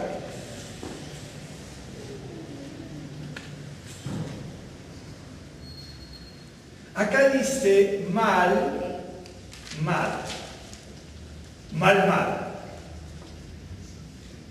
¿Me está siguiendo? Yo tengo Lamet, la M, y Dalia. Esta. Esta letra es una de las tantas letras como la H que yo le puse acá para formar sustantivos, adjetivos, todo lo que fuese. Pero la raíz es esta. Ok. Esta aparece en la escritura también. La letra L, en hebreo, se llama Lamed porque toma el nombre de la palabra esta, Malmat. ¿Ok? ¿Por qué? Ahora se lo voy a dibujar. Esta palabra es el aguijón para conducir a los animales. Si usted busca en un diccionario moderno, Malmat le va a decir picana. ¿Saben lo que es una picana? ¿Vio cuando se quiere torturar a alguien? Un ejemplo. O se utiliza para otras cosas una picana. Para hincar así, eso es un Malmat. Ok, entonces. Malmat es picana o aguijón, aguijonada. ¿Saben? Aparece en la Biblia esta palabra, aguijonada. Es en la lanzadera para ir conduciendo a los bueyes, por ejemplo. ¿Ok? ¿Me está siguiendo? Bien. Oh sorpresa, en los pictogramas, la L, ¿no es cierto? También, ¿qué es esto? Eso lo voy a mostrar rápido. La L aparece así muchas veces en los pictogramas. Aparece así o aparece así. Así. ¿Saben lo que es esto? Esto es, este dibujito, cuando usted recorre los paralelos, ¿no es cierto? ¿Vio cuando dice, por ejemplo, no sé, Aleph, Bet, Gimel, Dalet, Alfa, Beta, Gamma, A, B, C, D? ¿Vio esos paralelos? Están aquí, eso porque este es más moderno, pero también están aquí. ¿Me está siguiendo? Bien, ahora, orar, no se olviden de orar. Esto, ¿no es cierto?, son el símbolo que le hacían a la aguijoneada. Pero también esto significaba callado, se utilizaba para callado o para aguijón. Por lo tanto, este símbolo, miren, yo voy a decir algo. Ahora, si yo pongo aquí la palabra Melamed, es lo mismo que este. En vez de, acá dice Malmat, le cambio las vocales, queda Melamed, que significa instructor, preceptor, el que enseña y gobierna, ¿ok? Ya me estoy dando cuenta, entonces yo pensaba en mi caso, ¿me está siguiendo? Esto, la L, en los pictogramas, es callado, con el que se conduce y se guía, y aguijón, con el que se hinca para que el otro sepa cómo conducirse, ¿ok? Entonces, la letra L, que está con este pictograma, por eso sale esta letra, ¿no es cierto?, por así decirlo, es Malmat originalmente, que es aguijón, aunque la letra se llama Lamed. Esto se forma, ¿por qué? Para formar sustantivos, ¿ok? Ok. Pero si yo le cambio la vocal, me queda Melamed. Melamed es el que instruye. El que instruye tiene que instruir con el aguijón. Porque para aprender, se aprende con el ¿me está siguiendo? Bien. ¿Qué significaba esto entonces? Esto significa autoridad. ¿Por qué? Porque es el callado y el aguijón. Y entonces, orar, que viene de estos, del símbolo paralelo cananeo, significa clamar, hablar a la autoridad. ¿Me está siguiendo? ¿Me está siguiendo? ¿No? Por eso, cuando le dice velar y orar, orar no es un momento rutinario que nosotros hacemos, es nada más ni nada menos que hablar a la autoridad. No es hablar a la autoridad. ¿Por qué? Hay una regla de interpretación hermenéutica. Ya terminamos. Una de las reglas. ¿Se acuerdan que sobre hablamos de las 32 reglas? Bueno, son muchas reglas, pero hay un lineamiento hebreo que tiene 32 reglas hermenéuticas, media complejona, pero hay una regla hermenéutica que... ¿Me siguieron con esto? Yo más o menos es muy simple, yo tengo los son pictogramas y las letras hebreas. Cuando yo hago el paralelo, de hecho que lo estudiamos, ¿no? Hago el paralelo, van saliendo las letras conforme a los pictogramas. Entonces veo que estos pictogramas son justamente los paralelos. Es hablar a la autoridad. O tefilá, hablar a la autoridad. Antiguamente se escribe así, cananeo, fenicio, proto feliz y todo este tipo de cosas. Entonces, me quedé con ¿Perdón? La hermenéutica. Hay una regla hermenéutica que dice que para discernir el significado de una palabra, para darle el lineamiento al significado de una palabra, hay que ir a la primera vez que aparece esa palabra. La primera vez que aparece esa palabra, ¿no es cierto?, el verbo orar, así, es en Abraham y Abimelech. Se lo voy a mostrar, la próxima lo desarrollamos a partir de allí. En Génesis 20, con esto terminamos. Bueno, terminamos. Acuérdense, ¿se acuerdan que en Génesis 20? A ver, déjenme ver. Génesis 20. Acuérdese, perdón, hermana, que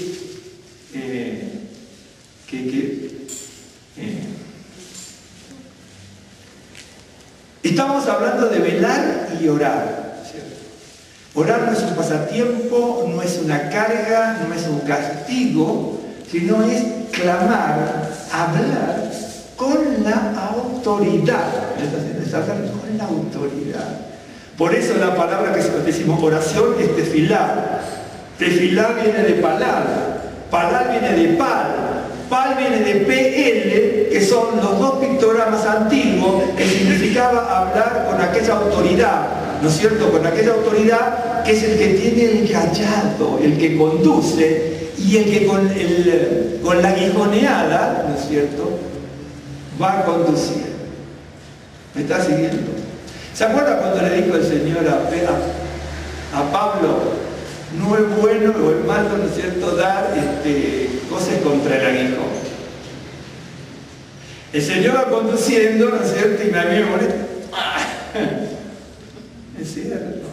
Ahí uno va entendiendo, ¿ves? Cuando habla del aguijón y todo usted encuentra en la Biblia una cosa tremendamente maravillosa.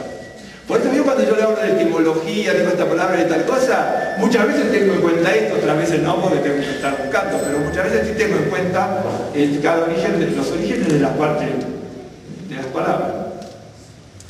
Les voy a mostrar esto y por esto sí terminamos ya. Dice, miren, lo digo rápido. Capítulo 20. De allí partió Abraham a la tierra del Negev y acampó entre Cades y Shur, que es el desierto, ¿no? Y habitó como forastero en Gerar, ¿sí? Nunca se olvide de esto, miren. Después les voy a mostrar, de aquí, en el capítulo... Rápidamente se lo digo. En el capítulo 17 dice que tenía 99 años y por aquí ya tenía... Sí, acá tenía 99 años, en el capítulo 12 tenía 75. ¿Sí? ¿De acuerdo? Si se acuerdan la historia, ¿no? Así se los agarré aquí. Entonces había pasado cerca de 20 años, ¿ok? Si ustedes se acuerdan, en la historia de Abraham, que es maravillosa, dice que Abraham ya se estableció allí y construyó un altar en Hebrón. Hebrón significa fraternidad, de ahí viene la palabra Jaber, que es compañero, Jaburá, que significa asociación, bueno, también es Jaburá, pero Jaburá es asociación, fraternidad, Jaber es compañero, amigo, Jaber es mujer, etc., amiga, compañera, ¿ok? Entonces, en Hebrón hace un altar, ¿sí? Y se estableció en Hebrón. De los 75 aquí ya tenía 99, había pasado un tiempito más, calculo 20 años, ¿sí? Entonces, bueno, porque uno lee y va tomando, aquí dice la edad, acá está la otra. Lot se había separado, ¿ok? Podía tener algún problema. Esto también saca de varios libros judíos todo este tipo de consideraciones, ¿no? Y entonces, de repente, por aquí también va a decir que saldrá como no sé qué, por acá estaba diciendo también que Abraham tenía dinero, etc. Se va a Gerar, se tenía que haber quedado allí, porque ya tenía la promesa del hijo. Ok, y entonces dice, y dijo Abraham a Sara, su mujer, es mi hermana, y Abimelech, rey de Gerar, envió y tomó a Sara. Pero Dios vino a Abimelech en sueños de noche, no es porque fuese profeta, y le dijo, y yo creo que este hombre podía ser salvo, uno de los salvos de antiguo, Abimelech. Es muy complejo toda esta historia, pero He aquí muerto eres, le dice, a causa de la mujer que has tomado, la cual es casada con marido. Ok, bien. Mas Abimelech no se había llegado a él, le dijo, Señor, ¿matarás también al inocente? Usted dice que es culpable o inocente. Usted le va a explicar por qué toda esta trama ¿no? Hasta donde yo sé. No me dijo él, mi hermana es, y ella también dijo, es mi hermano. Con sencillez, de aquí sencillez es la palabra. Con simpleza se puede traducir la palabra todo. Con sencillez de corazón y con limpieza de manos es hecho esto. Y le dijo Dios en sueño, yo también sé que con integridad de tu corazón has hecho, porque es la misma palabra, con sencillez de corazón. Eso no te excusa en tu ignorancia de que no tenías que hacerlo. Lo mismo que con David. David se salvó ahí, no murió David, murió Usa. Miralo, porque Dios lo preservó como Abraham. Pero a Usa era un hombre, pero lo desintegró a Usa, quedó desintegrado. Si bien espiritualmente significa Dios quebrantamiento del poder, Pérez Usa, el quebrantamiento de la fuerza. Dios va a quebrantar la fuerza humana, por eso es el símbolo. Murió un hombre seguramente, pero es lo que significa. Y entonces, estoy por aquí. Y le dijo Dios en sueño, yo también sé que con integridad de corazón has hecho esto, y yo también te detuve de pecar. ¡Qué bárbaro! Lo detuvo de pecar y después se salva y se sana, ¿no? Dios es maravilloso, hasta este hombre. Y ahí, ¿no es cierto? Es una cosa tremenda, usted tiene que proteger a sus siervas. Si usted se fija, al capítulo siguiente nace Isaac. Y nosotros, como Abraham, somos rapidísimos para estropear el plan de Dios. Somos rapidísimos para estropear el ser, hermano. Somos rapidísimos. Y aquí va el tema, lo digo rápido, ya lo termino. Entonces, yo también sé que con integridad de corazón has hecho esto y yo también te detuve de pecar contra mí. Oh, qué bárbaro. Él es el que propicia que uno no peque contra él. Y lo hace a un gentil, en ese caso, a un pagano. ¿No es cierto? Bien. Y así no te permití que la tocases. Ahora pues, devuelve la mujer a su marido, porque es profeta, y orará por ti. Aquí es donde aparece la palabra parar por primera vez. Bien. Orará por ti y vivirás. Y si no la devolvieres, sabe que de cierto morirás tú y todos los tuyos. Entonces Abimelech se levantó de mañana y llamó a todos sus siervos y dijo todas estas palabras a los oídos de ellos. Y temieron los hombres de gran manera. Después llamó Abimelech a Abraham y le dijo, ¿qué nos has hecho? ¿En qué pequeño contra ti? Usted me dice, ¿por qué toma la mujer? Todo esto hay que analizarlo mucho, ¿no es cierto? Porque toma la mujer de otro, que no sabe que la mujer que es la hermana, la toma y la puede hacer como concubina suya, ¿no es cierto? Para ellos estaba bien, pero lo que para el hombre está bien, para Dios está mal, por más que sea la cultura, la tradición. Dios dice, la cultura, nuestra forma de ser, nuestro tiempo, pero está mal, nuestra forma de ser. Entonces, dice, ¿qué has hecho? ¿En qué pequeño contra ti que has traído sobre mi reino tan grande pecado? Lo que no debiste hacer, has hecho conmigo. Dijo también Abimelech a Abraham. Mire usted, un pagano que actuaba mal, lo humilla a Abraham como diciendo, Dios le dice, este es un profeta y va a orar por ti, ¿sí? Entonces, tú eres el profeta de Dios y mientes. Está bien que el otro era pagano. ¿Me estás siguiendo? Por eso Dios acepta la confesión de Abraham. Abraham se confiesa y Abraham acepta la reprensión.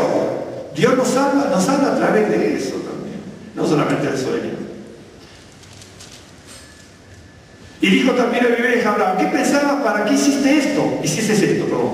Y Abraham respondió, porque dije para mí, ciertamente no hay temor de Dios en este lugar y me matarán por causa de mi mujer. Y a la verdad también es mi hermana, hija de mi padre, mas no hija de mi madre, la tomé por mujer. Por lo tanto, de alguna manera, mentía también. Muy bien. Y cuando Dios me hizo salir errante de la casa de mi padre, yo le dije, esta es la merced que tú harás conmigo, que en todos los lugares donde lleguemos, digas de mí, hermano es. Si usted analiza esto rápido, si analiza mucho, entonces no creía en el poder de Dios. Antes va a decir, la mano de Dios es poderosa. Y fíjese que él había hecho un altar en Hebrón que con fraternidad, compañerismo, ¿cierto? Y se va a Gerar. Se fue a Gerar por esa razón, ¿sí? Porque tenía mucho capital y tenía que estar en... Imagínense, Lot había muerto, ¿sí? Lot murió, se fue. Ese lugar estaba desintegrado, había desolación. El Lot ya se había ido, ¿me entiende? Entonces dice, ¿qué voy a quedar en este lugar desolado? Mejor busquemos la prosperidad económica en Gerar. Un ejemplo. Bien. Dice, entonces Abimelech tomó ovejas y vacas y siervos y siervas y se los dio a Abraham y le devolvió a Sara su mujer. Y dijo a Abimelech, he aquí, mi tierra está delante de ti, habita donde bien te parezca. Y a Sara dijo, he aquí, este es un pasaje de los tantos oscuros, no sé. Y aquí he dado 1000 monedas de plata a tu hermano, mira que él te es como un velo para los ojos de todos los que están conmigo. Tiene que mostrar en hebreo y las interpretaciones de hebreo lo que significa esto. Y para con todos, así ella fue vindicada. Entonces Abraham oró a Dios, es la primera vez que aparece en el 7 y el 17. Oró a Dios y Dios salvó a Abimelech y a su mujer y a sus siervas y tuvieron hijos. Porque Adonai había cerrado completamente toda matriz de la casa de Abimelech a causa de Sara, mujer de Abraham, ¿sí? Sara era una persona que era un huerto cerrado, ¿sí? Y entonces para que no tocasen a la ungida de Dios, ¿no es cierto?, les impidió tener, vaya a saber de qué manera, ¿no es cierto?, todo tipo de sexo, para que, ¿no es cierto?, de impotencia a todos, Dios es soberano. Y aquí, pues, donde me estás viendo, este pasaje es maravilloso. Si usted lo analiza es maravilloso, ya terminamos. Pero ¿a qué íbamos? Que es la primera vez que aparece la palabra orar. La primera vez que aparece la palabra orar, a veces, ¿no es cierto?, nosotros no lo manejamos muy bien eso. Dice orará, y luego dice oró a Dios, ¿no es cierto? ¿A dónde oró? ¿A quién le habló? A Dios, que es la autoridad. Por eso es ese origen.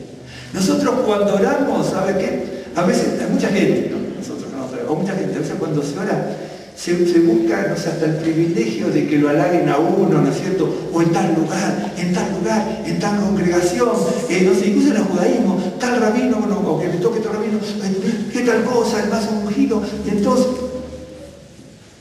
¿qué queremos? ¿Hacer un show de la oración o clamamos y oramos a la autoridad? ¿Me estás siguiendo? Por eso le dijo, dice, mi cuerpo dormía y mi corazón velaba, pero no es la forma. Se tiene que velar y orar, porque la tsunamita, si estaba durmiendo y su corazón velaba, pero cuando el Señor quiere meter la mano para tomarla y poseerla, el pueblo de Israel se llevó la sorpresa de que el Señor ya no estaba. O lo hacemos, mi hermano, todo lo que hagamos, ¿no es cierto?, el lugar que roguemos a Dios para que Dios nos lo dé, ¿no? Como estuvimos hablando, yo hablé con varios que me han llamado por teléfono por todo lo del lugar en esta semana, y personalmente también con algunos, sé que les comentaba aquí, ¿no? Roguemos a Dios para que Él meta la mano y que vaya conduciendo todas las cosas, en lo congregacional, en lo personal, en lo familiar. Todos pasamos dificultades, problemas, enfermedades, tribulaciones, problemas como esta hermana Elian, que está con su nietito que desapareció, ¿no es cierto? Y tantas otras cosas que ustedes saben que hemos comentado. Entonces, y tantas otras cosas, aflicciones, enfermedades, muchos hermanos vino por enfermedad, otros por situaciones extremas en su trabajo y varias otras cosas, ¿no es cierto? Y estamos rogando a Dios para que el Señor meta la mano y no seamos nosotros, ni en lo personal, ni en lo congregacional. El Señor es el que abre las puertas y el que trae bendición de lo alto. Vamos, la próxima vez a seguir con esto. Así que léanse sus dibujitos de los diccionarios que tienen, ¿no? Ahora vieron para qué sirven esos dibujitos que usted ve. Sí. Vamos a hacer una oración. Avino Marqueino, Padre nuestro, Rey nuestro, Señor de toda gloria y misericordia, te damos gracias por la vida, por este nuevo día. Levantamos tu nombre en alto, alabamos tu nombre, Y clamamos a tu presencia para que en esta y en toda hora seas propicio a nosotros. Señor, queremos nosotros tener estas llaves, Señor, llevarlas sobre nuestros hombros para abrir, Señor, las fuentes de bendición que salen de los cielos, para que venga de esa gracia la abundancia de tus bienes y de tu misericordia, para que renueve nuestras fuerzas, fortalezca nuestro espíritu, nos des luz, sabiduría, unción de lo alto y la seguridad de que tu presencia no nos abandona en ningún momento. Te damos gracias en el nombre de Yeshua Mashiach por la vida que nos has dado. Te damos gracias por el perdón de nuestros pecados, por la salvación de nuestra alma. Señor, levantamos nuestra oración a tu presencia y clamamos en medio de nuestras necesidades, de nuestras aflicciones, Señor, de nuestras enfermedades, como hemos orado también, para que seas propicio a nosotros en esta hora y en todo tiempo, y que abriendo la ventana de los cielos, Señor, nos muestres tus grandes milagros, tus grandes maravillas, y vengan buenas nuevas de salvación, buenas nuevas de bendición, buenas nuevas de fortaleza, de restauración, Señor, de prosperidad, de luz, de sabiduría, de ungimiento y unción de lo alto. Bendito y alabado sea tu nombre. Abre los canales y puertas de bendición, Señor, en cada cosa que debamos hacer. Pero por sobre todas las cosas, danos, Señor, esa capacidad de acercarnos a ti, Señor, porque tú nos diste también esas llaves del reino para atar y desatar, y así las llaves de David, Señor, para abrir y para cerrar. Bendito y alabado sea tu nombre. Que nuestra conducta sea, Señor, todo aquello que esté abriendo la puerta de los cielos, y que nuestra conducta no sea, Señor, esa llave que esté cerrando esas fuentes de bendición, así como hizo la tsunamita, y al salir por las ciudades salió golpeada. Señor, bendito y alabado sea tu nombre, así como el pueblo de Israel, que encontró la tragedia, la muerte y la derrota al entrar en su propia fuerza, o como Usa, Señor, y como David, Señor, que se quebrantaron en su corazón por haber llevado tu arca, Señor, a la forma humana carnal. Señor, bendito y alabado sea tu nombre. Confiamos en tu grande misericordia, que podamos nosotros entender, Señor, que cuando clamamos a ti, hablamos a la autoridad, a la que lleva el callado, pero también a la que lleva el aguijón, así como dice tu palabra, tu vara y tu callado, Señor. La vara para reprender y el callado, Señor, para conducir con amor, Señor, y así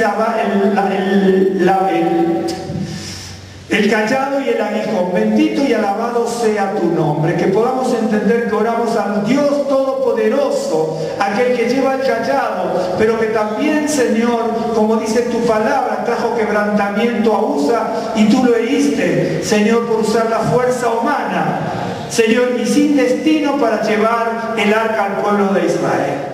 Bendito y alabado sea tu nombre. Bendice a mis hermanos, mis hermanas, las familias aquí que estamos, aquellos que no pudieron venir por razones de salud, por razones, Señor, imperiosas de trabajo, por razones, Señor, también delicadas, muy familiares, muy delicadas.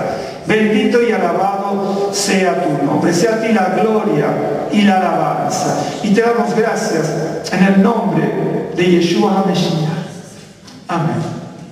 Nos vamos a despedir con Nosé Shalom, ¿sí? Ustedes saben todo esto, ¿eh? Y no sabemos qué pasó con Elian y su nietito, Santiago, tengan presente. Confiamos que no haya pasado nada y que bueno, que recapacite y que pueda volver.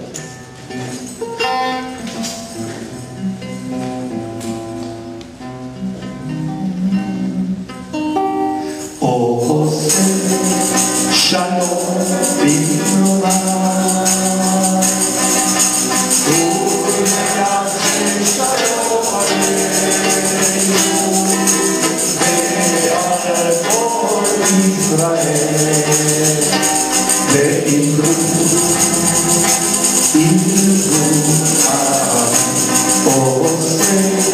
Shalom, Shalom,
Yo no sé, uno lo veo, probablemente haya ido a preguntar.